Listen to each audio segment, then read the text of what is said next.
Kita masuk di segmen Kompas Bisnis, Saudara, bersama saya Nanda Aprilia. Saudara, Kementerian Keuangan dan Bank Indonesia memutuskan untuk melakukan berbagi beban alias burden sharing untuk mendanai program prioritas pemerintah. Salah satunya adalah BI membeli surat berharga negara atau SBN mencapai 200 triliun rupiah. Lalu bagaimana independensi BI dalam hal ini?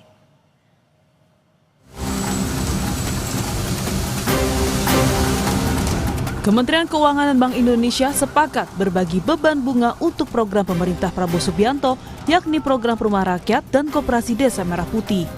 Di pasar sekunder, Bank Indonesia bilang telah membeli surat berharga negara atau SBN mencapai 200 triliun rupiah hingga akhir Agustus 2025. BI mengklaim pembelian SBN ini untuk jaga stabilitas pasar keuangan sekaligus pendanaan program pemerintah.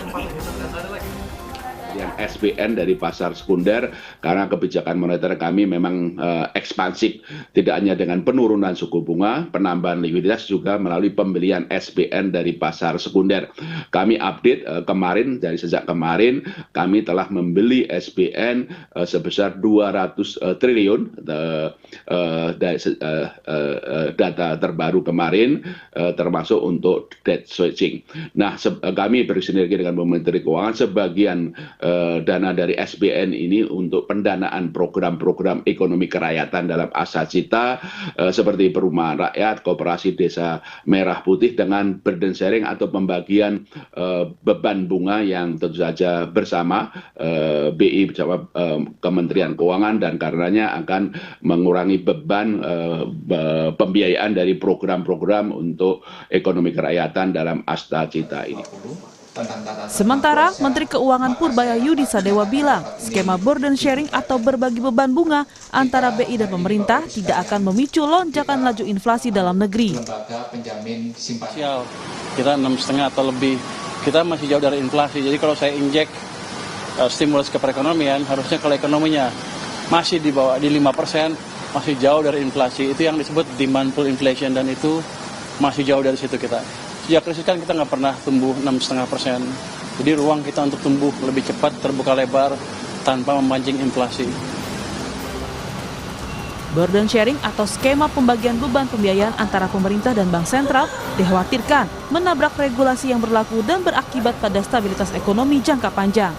Terlebih dalam hal ini, independensi Bank Indonesia kembali dipertanyakan karena mendukung kebijakan ekonomi pemerintah. Vicky Kuen, Tim Liputan, Kompas TV. Kementerian Keuangan dan Bank Indonesia sepakat untuk berbagi beban bunga buat program Astacita pemerintah. Yang jadi pertanyaannya adalah bagaimana independensi Bank Indonesia karena mendukung pembiayaan program pemerintah. Lalu bagaimana juga dengan regulasinya? Selengkapnya akan kita tanyakan kepada ekonom sekaligus guru besar Fakultas Ekonomi dan Bisnis Universitas Indonesia yang sudah bergabung bersama kami melalui sambungan Zoom bersama dengan Profesor Telisa Aulia Valianti. Selamat pagi, Prof. Assalamualaikum. Selamat pagi, waalaikumsalam Mbak Nanda dan pemirsa Kompas TV. Oke, Prof, mengenai burden sharing ini kita tahu pernah diterapkan pada saat pandemi COVID-19 dan saat ini kembali diterapkan. Pandemi COVID kita tahu bagaimana sistem atau kondisi ekonomi pada saat itu. Nah, sebenarnya apa yang menjadi beda burden sharing diterapkan pada saat pandemi COVID dengan kondisi sekarang ini? Ya, yang paling utama perbedaannya adalah dari sisi pembeliannya itu kalau dulu di pasar primer. Jadi dia direct effect, ya langsung lebih dekat kepada pencetakan uang beredar. Maksudnya lebih impact-nya itu akan lebih terasa untuk uang beredarnya. Nah, kalau sekarang itu lebih indirect karena pembeliannya itu di pasar sekunder. Jadi ada perbedaan skemanya ya, dari sisi skema. Jadi kalau yang sekarang itu hanya boleh di pasar sekunder tapi tidak di pasar primer. Karena kalau di pasar primer itu impact ke uang primernya juga akan lebih besar dan lebih langsung. Nah, supaya itu tidak terjadi untuk memitigasi dampak kepada inflasi, makanya pembeliannya sekarang hanya di pasar sekunder. Itu perbedaan yang pertama. Kemudian yang kedua, tadi Mbak sudah menyebutkan kondisinya memang berbeda. Jadi mungkin urgensi burden sharing pada saat itu kalau misalkan merah, kuning, hijau itu di kondisi merah, sehingga memang pilihannya itu sangat sedikit sehingga itu memang urgent untuk diambil. Nah, kalau sekarang tuh sebetulnya urgensinya lebih kuning, artinya tidak terlalu merah diambilnya, sehingga dari sisi jumlahnya pun tidak terlalu besar seperti itu. Itu perbedaannya. Jadi dari faktor-faktor yang mendrive dari adanya burden sharing itu sendiri. Karena sebetulnya kita masih punya choice selain burden sharing seperti itu. Tapi kalau waktu itu choice-nya sangat tidak banyak, sangat sedikit lah, bisa dikatakan sangat-sangat terbatas. Kalau sekarang sebetulnya alternatif kebijakannya itu bisa ada hal lain selain burden sharing. Nah, tetapi kan pemerintah ini mungkin melihat bahwa monetary itu masih punya space sehingga ya udah dilakukan burden sharing ini cuma secara lebih terkendali karena dari sisi jumlah kalau dulu kan kalau tidak salah hampir mencapai 1.000 triliun ya, 800 sampai 1.000 triliun. Nah, kalau sekarang kan 200 T. Jadi sudah dari sisi jumlahnya juga tidak terlalu besar. Itu perbedaannya. Dan yang ketiga dari sisi bunganya pun kalau dulu kan untuk COVID, untuk vaksin, rumah sakit, dan yang berkaitan dengan COVID secara langsung, itu bunganya betul-betul 0%. Nah, kalau sekarang bunganya tidak 0%, bunganya rata-rata bebannya dibagi dua. Jadi itu yang membedakan juga dari sisi beban bunganya tidak sebesar waktu pandemi COVID. Prof, Menteri Keuangan yang baru pernah mengklaim bahwa sebenarnya burden sharing ini adalah untuk membiayai program dari pemerintah khususnya Astacita. Pertanyaannya adalah kemudian kenapa beban fiskal ini menjadi beban moneter? Apakah tidak terlalu beresiko untuk Bank Indonesia? Iya, jadi gini, kebijakan moneter yang utama dua ya, selain ada kebijakan struktural yang penting juga, tapi kalau kita bicara makro, ini ada fiskal, ada moneter. Nah, kondisi fiskal kita itu space-nya terbatas. Nah, jadi kenapa? Karena kan kita tahu kita tidak ingin menaikkan utang lagi gitu kan, dan kemudian defisit juga melebar, sedangkan program-program banyak. Nah, makanya ini dilihat bahwa moneter itu masih punya space. Kenapa? Karena sekarang The Fed sudah mulai menurunkan suku bunga. Jadi itu space-nya juga tercipta karena kita beruntung The Fed saat ini juga lebih arahnya stance-nya adalah menurunkan suku bunga. Nah, kita punya ruang kalau The Fed menurunkan suku bunga. Kemudian yang kedua, inflasi kita sangat rendah belakangan ini ya. Nah, inflasi yang rendah itu membantu memberikan monetary space. Jadi moneter itu memang saat ini lebih punya space di tengah kondisi demand masyarakat yang lemah seperti itu. Jadi tadi kan Pak Menteri menyampaikan kita itu masih di bawah potential output. Nah, selama kita masih di bawah potential output, moneter itu masih bisa ekspansif. Nah, kemarin kan moneter agak kontraktif karena The Fed-nya juga dalam kondisi kontraktif begitu. Nah, sekarang The Fed sudah ekspansif, nah kita juga bisa mulai melonggarkan. Jadi moneternya lebih longgar karena kalau fiskal itu space-nya terbatas banget karena kan kita nggak jadi naikin pajak kemarin, PPN nggak jadi naik dan seterusnya. Pajak kita juga relatif melambat karena harga komoditas melambat, pengeluaran banyak gitu loh. Jadi memang fiskalnya terbatas. Nah, memang ada pertanyaan, kenapa moneter yang harus berkorban untuk fiskal dalam hal ini? Karena memang fiskalnya lagi terbatas. Nah, sekarang pertanyaannya, apakah ada upaya yang dilakukan supaya fiskal ini juga bisa melonggarkan? Nah, sebetulnya kenapa kita nggak longgar? Karena kebijakan KL kita kan membengkak, jumlah KL membengkak, program banyak gitu loh. Nah, itu yang artinya gini, memang kalau masalah moneter itu harus independen, tetapi jangan lupa di Undang-Undang P2SK itu ada kan mandat BI itu sekarang juga mendukung pertumbuhan ekonomi yang berkelanjutan. Nah, disitulah makanya BI ikut mendukung gitu untuk pertumbuhan ekonomi. Jadi tidak hanya ke stabilitas. Karena kalau moneter misalkan quote unquote hanya mikirin stabilitas, dia jangan menginjek ke growth karena ada resiko dari kebijakan ini, tetap ada risknya yang bisa ke stability gitu. Walaupun risknya memang kecil sudah dihitung seperti itu. Jadi memang ini bicara masalah pengambilan kebijakan itu adalah art gitu. Bagaimana kita mengcombine antara moneter dengan fiskal gitu. Jadi memang yang memang paling ideal monetary itu sangat independen, jadi tidak ada fiscal dominance. Nah, kalau sekarang mungkin masyarakat menganggap kok ini fiskal ada semacam dominasi kepada moneter. Nah, tapi memang karena kondisi negara kita dan kita ingin mencapai target pertumbuhan ekonomi tadi yang 8%, sehingga itu ya yang masih punya ruang memang moneter. Seperti itu penjelasannya kira-kira. Oke, Prof. Berarti kalau berbicara mengenai independensi dari Bank Indonesia itu sendiri, ini tidak bermasalah, tidak melanggar ketentuan hukum yang ada? Nah, sebetulnya kalau kita bicara ketentuan di Undang-Undang P2SK itu karena kejadian kemarin COVID, akhirnya kita mulai berpikir kita harus berjaga-jaga, kita harus punya bumper. Jadi makanya burden sharing ini masuk di dalam Undang-Undang P2SK. Sebelumnya kan di Undang-Undang Darurat tuh nomor 1 tahun 2020. Nah, dari situ kita kemudian belajar ada saat-saat di mana kita butuh burden sharing ini dalam kondisi urgen seperti kondisi pandemi COVID. Nah, sekarang kondisi urgennya adalah demand masyarakat yang lemah, kemudian kita ingin mencapai target pertumbuhan ekonomi tadi. Akhirnya di Undang-Undang P2SK tuh ada pasal yang menyatakan bahwa dalam kondisi tertentu Bank Indonesia boleh membeli tapi hanya di pasar sekunder seperti itu. Jadi memang yang dilakukan sekarang itu tidak melanggar. Nah, tetapi memang ada catatan terkait independensi bank sentral tadi. Nanti kita akan bisa bahas sih. Jadi kan ada pertanyaan juga ya nanti ke depannya itu apakah ini akan mengganggu independensi bank sentral. Karena saya punya suatu angka evaluasi dari Central Bank Independent Index itu dari Romeli ya. Jadi di internasional tuh kita di ranking nih masalah Central Bank Independence. Nah, kita agak turun di tahun 2023 karena ada undang-undang tersebut. Jadi dengan adanya undang-undang diberikan ruang burden sharing, kita memang agak sedikit turun dari sisi Central Bank Independence ini. Sedikit sih, tapi setidaknya itu berarti jadi perhatian bahwa burden sharing ini memang sedikit mengurangi independensi bank sentral seperti itu. Karena memberikan ruang untuk intervensi fiskal tadi. Oke, karena Prof, independensi ini menjadi sangat penting juga untuk kita cermati tentunya ya. Kalau misalkan kita mengambil contoh salah satu negara, katakanlah Turki, independensi bank sentralnya di sana sempat terganggu, maka muncul gejolak ekonomi dan juga inflasi. Bagaimana Indonesia agar tidak kebablasan begitu Prof melihat dari kondisi di Turki? Tapi jawabannya kita tahan dulu, kita akan kembali usai jeda saudara. Tetap bersama kami di Kompas Bisnis.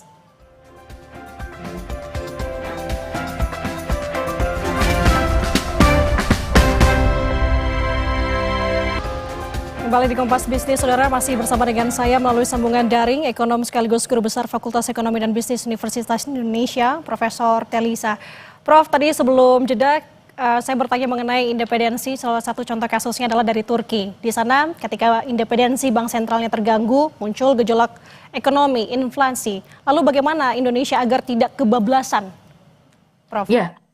Jadi memang ada perbedaan signifikan ya antara kondisi di Indonesia dengan di Turki ya. Jadi memang Turki itu sangat sering liranya mengalami depresiasi ya. Jadi kalau kita lihat memang karena kebijakan di sana itu agak berbeda. Jadi kalau Indonesia sebetulnya dengan adopsi undang-undang waktu itu undang-undang tentang independensi bank sentral ya, itu bahwa kita tuh adalah inflation targeting framework. Jadi kita sangat stick pada inflasi dan kita sudah berhasil terlihat bahwa inflasi kita sekarang sudah sangat rendah ya. Itu adalah keberhasilan dari penerapan inflation targeting framework dan independensi bank sentral sejak tahun 99.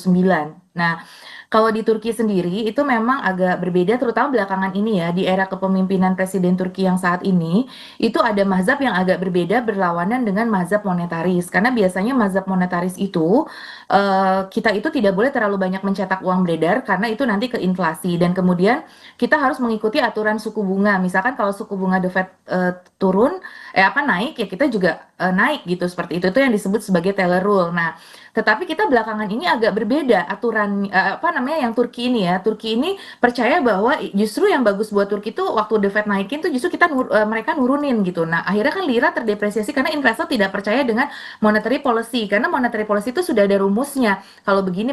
Nah, itu agak berbeda berlawanan. Nah, sehingga waktu itu lira juga terdepresiasi, terjadi capital outflow di Turki. Dan kemudian waktu itu karena gubernur bank sentralnya tidak mengikuti apa kata presiden mengganti gubernur bank sentral dengan keluarganya gitu yang mungkin bukan terlalu ahli di bidang moneter. Nah, sehingga itu pasar itu sangat bereaksi. Akhirnya waktu itu terjadi capital outflow besar-besaran. Artinya memang lesson learned dari Turki, intervensi yang berlebihan dari pemerintah atau politik ke bank sentral itu bisa mengganggu mekanisme pasar karena namanya pasar keuangan itu mekanismenya sangat tergantung kepada aturan tadi, harus disiplin aturannya, rulesnya gitu. Investor akan mempercayakan uang kepada negara yang bank sentral dan policy-nya itu disiplin. Nah, jadi memang kata kuncinya adalah walaupun ini memang sudah dihitung lebih manajebil dan seterusnya, tetapi tidak boleh ada moral hazard di sini. Artinya sedikit-sedikit burden sharing. Nah, itu yang kita jaga. Memang kondisi sekarang ada justifikasi karena demand yang lemah dan kita masih di bawah potensi output dan memang karena fiskal ini terbatas kita nggak mau nambah utang itu dan kebetulan kita dalam kondisi yang lebih favorable untuk itu tapi ini tidak boleh terus digunakan sehingga SOP dari penggunaan burden sharing apa kriteria burden sharing itu boleh dilakukan itu harus ada dalam regulasi itu sih menurut kami masukan yang perlu ya ke pemerintah saat ini kita memang benar butuh untuk mendorong growth. Tapi kita stability tetap harus kita jaga seperti itu. Dengan regulasi yang jelas mengenai aturan burden sharing itu sendiri. Untuk menjaga kepercayaan dari investor tadi.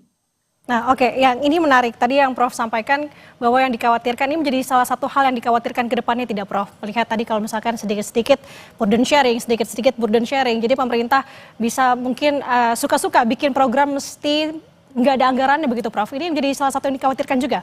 Iya, jadi artinya gini, jangan hanya moneter yang disiplin ya dengan rule-nya, tapi fiskal pun harus punya rule juga, ya, menjaga defisit, menjaga agar utang tidak membengkak tadi ya, dan kemudian dari fiskal sendiri efisiensinya tuh harus jelas ya, karena kan narasi yang dibangun itu masukannya kan katanya efisiensi, tapi kita nambah jumlah KL terus gitu. Jadi yang hal itu yang perlu dibahas gitu, dan kemudian bagaimana fiskal memastikan karena burden sharing ini ada cost-nya ya. Jadi nanti saya juga ada sebetulnya sedikit analisis kemarin cost dari burden sharing itu apa. Beban bunga BI itu membengkak ya di dalam laporan keuangan Bank Indonesia. Jadi kalau kita lihat contoh waktu Covid kemarin itu kan meningkat tuh dari 1,3 T di tahun 2020 bebannya itu jadi 26 T di tahun 2024 dan itu mengurangi surplus dari Bank Indonesia. Nah, nanti surplus Bank Indonesia ini kalau terus tergerus itu nggak bagus untuk kredibilitas bank sentral seperti itu karena biasanya para pelaku internasional tuh melihat kredibilitas bank sentral salah satunya dari surplus atau defisitnya bank sentral. Nah, kalau kita terlalu banyak ngasih beban ke bank sentral, dia kan tergerus tuh surplusnya. Nah, itu juga bisa ya nggak bagus juga gitu. Nah, oleh karena itu makanya harus balancing fiskalnya juga harus mau disiplin gitu loh. Jadi kita berharap dengan Pak Menteri yang baru nih kita aura vibes-nya ini positif mendukung dan kemudian ingin Pak Menteri baru ini lebih mendisiplinkan lagi yang mungkin sudah bagus di sebelumnya lebih bagus lagi kita jaga. Jadi bagaimana Pak Menteri juga memberikan masukan ke pemerintah bahwa ini harus hati-hati juga. Memang kita punya program yang ambisius, tetapi program yang ambisius itu jangan sampai mengorbankan disiplin fiskal, kemudian mengorbankan moneter disiplin yang sudah bagus gitu, yang itu penting untuk kita jaga. Jadi harus sama-sama, nggak bisa salah satu pihak saja yang disiplin seperti itu. Jadi disiplin fiskalnya ditambah dengan tadi di fiskal kan ada isu corruption, kebocoran anggaran, nah itu harus dibetulin gitu. Jadi jangan sampai moneter yang diminta berkorban, tapi kemudian fiskalnya sendiri tidak melakukan perbaikan. Itu kuncinya. Dari corruption-nya, dari bagaimana mencari program yang multiplier efeknya besar. Saya khawatir ya, ada beberapa program besar sekali anggarannya, dan itu pengawasannya seperti apa. Kita sudah mengorbankan moneter dan disiplin moneter sedikit, tapi kemudian tidak digunakan pada porsi yang tepat, sehingga tidak dirasakan juga oleh masyarakat kecil. Nah, ini yang harus kita jaga, trickle down efek ke masyarakat kecilnya, itu juga harus betul-betul dirasakan. Jadi, dari makro ke mikronya itu harus betul-betul kita awasi. Harapannya gitu. Jadi Pak Menteri kan bilang akan mengawasi tuh penggunaan dana-dana MBG misalkan dapat gede sekali. Benar nggak itu nyampe ke masyarakat? Seperti itu. Jangan sampai ini hanya membangun oligarki baru dan semakin meningkatkan ketimpangan dari kebijakan ini yang dikhawatirkan masyarakat kan gitu. Masyarakat nggak kebagian tuh dari burden sharing seperti itu. Nah itu yang narasi itu loh, yang gap itu yang harus dijaga. Masyarakat itu sangat kritis di masalah gap ini gitu. Oke, Prof. Berarti kapan patokannya harus mengerem beban fiskal ke moneter, Prof? Iya, jadi sebetulnya itu kalau dalam kondisi urgen seperti waktu COVID ya, itu kan memang nggak ada pilihan. Kalau kita tidak segera melakukan, kita juga demand akan sangat weak dan kita akan sangat terdampak buruk. Jadi kriterianya adalah kalau dia misalkan kondisi itu tidak ada pilihan lain. Jadi, nah kalau masih ada pilihan lain, nah sebetulnya ini jalan terakhir sebetulnya burden sharing itu. Jadi memang harus ada kriterianya. Misalkan pertumbuhan ekonomi sudah melemah sekian persen gitu. Terus kemudian dari sisi fiskal, tax ratio-nya memang tidak bisa dinaikkan. Dari sisi fiskal, efisiensinya memang, ukuran dari efisiensi fiskal salah satunya kan dari efisiensi ya, juga dari tax juga penerimaan. Nah, efisiensinya itu seperti apa? Terus upaya-upaya fiskal effort-nya itu udah seberapa gitu. Kalau fiskal effort-nya sudah maksimum tapi belum bisa memperbaiki kondisi ekonomi, baru di situ moneter yang digunakan seperti itu. Jadi menurut saya tuh salah satu PR pemerintah saat ini adalah mendefinisikan rule tadi. Kapan digunakan burden sharing ini atau bantuan dari moneter ini kapan bisa digunakan, atau kalau inflasi rendah misalkan, kalau inflasi sudah sangat rendah core inflation-nya baru di situ bisa misalkan seperti itu, tapi sampai batas berapa nanti kita evaluasi. Jadi kalau burden sharing ini kemudian ternyata meningkatkan inflasi, nanti direm seperti itu. Kalau sudah ada tanda-tanda inflasi naik misalkan seperti itu, tanda-tanda bahwa investor sudah mulai capital outflow karena isu ini. Nah, itu juga harus mulai dievaluasi. Jadi, harapannya ada feedback evaluation dari kebijakan ini. Jadi, jangan terus-terus, juga harus ada evaluasi. Dan tadi peran DPR itu harus penting untuk mengawasi bagaimana burden sharing ini. Karena bagaimana ini disetujui oleh DPR? Menurut saya itu harus, karena DPR adalah perwakilan rakyat, gitu. Karena ini kan menggunakan uang rakyat dan nanti rakyat juga yang akan kena dampaknya, sehingga skema ini menurut saya harus disetujui oleh DPR. Jadi ada mekanisme check and balances-nya seperti itu. Oke, saya tangkap beberapa poin yang disampaikan oleh Prof. Telisa. Yang pertama adalah tentu harus ada kriteria dan juga kapan penerapan terkait dengan burden sharing ini, dan juga terus menjaga mendisiplinkan fiskal dan juga moneter. Dan satu lagi, pengawasan dari DPR RI menjadi penting. Terima kasih sudah bersama dengan kami, bergabung bersama kami pagi hari ini, Profesor Telisa Aulia Valianti selaku ekonom sekaligus guru besar Fakultas Ekonomi dan Bisnis Universitas Indonesia. Terima kasih Prof. Sehat selalu. Assalamualaikum. Terima kasih. Sehat selalu. Waalaikumsalam.